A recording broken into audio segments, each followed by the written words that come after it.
Dictation OP Shukla, page संख्या 84। Yes.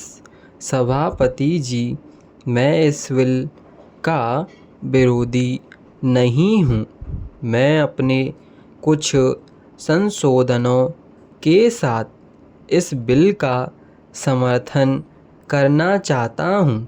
मैं कहना चाहता हूँ कि राष्ट्रीयकरण से पूर्व जिस ट्रैक्टर की कीमत 60,000 रुपये थी, राष्ट्रीयकरण के बाद उसकी कीमत दुगनी हो गई है। यही कारण है कि सरकार को इसमें इतना लाभ मालूम पड़ रहा है। ये मनमानी कीमत किसानों से वसूल कर रहे हैं। जितने दाम बढ़े हैं उस हिसाब से तो इन कारखानों को करोड़ों रुपए का लाभ होना चाहिए था। पैरा सभापति जी, माननीय सदस्य महोदय, मंत्री बनने से पूर्व जब अपना भाषण आरंभ करते थे तो बहुत तालियां बजती थीं, लेकिन मंत्री बनने के बाद हमने इनका उस तरह का भाषण नहीं सुना। आजकल तो जो सरकारी अधिकारी इनसे कहते हैं उसे वह आसानी से समझ लेते हैं और अपनी बातें भूल जाते हैं। इसलिए इस बिल में मैंने जो संशोधन किया है उसके द्वारा मैं चाहता हूँ कि यह जो इतनी बड़ी लूट किसानों की हो रही है वह समाप्त हो।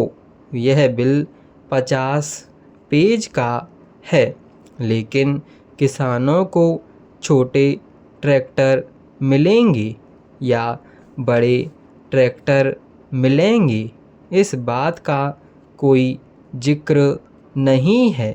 सारे देश में कानून के द्वारा किसानों के पास छोटी छोटी ज़मीनें होती हैं, लेकिन ट्रैक्टर का कारखाना अभी तक बड़े ट्रैक्टर ही बना रहा है। ट्रैक्टरों के दाम भी बहुत बढ़ गए हैं। यदि किसानों को ट्रैक्टर खरीदने के लिए सरकारी कर्ज ना मिले तो कोई किसान इतना महंगा ट्रैक्टर नहीं खरीद सकता। अभी तो ट्रैक्टर खरीदने के लिए 1-2 साल बाद ही किसानों की ज़मीन बिक जाती है, क्योंकि उन्हें सरकारी कर्ज वापस करना होता है।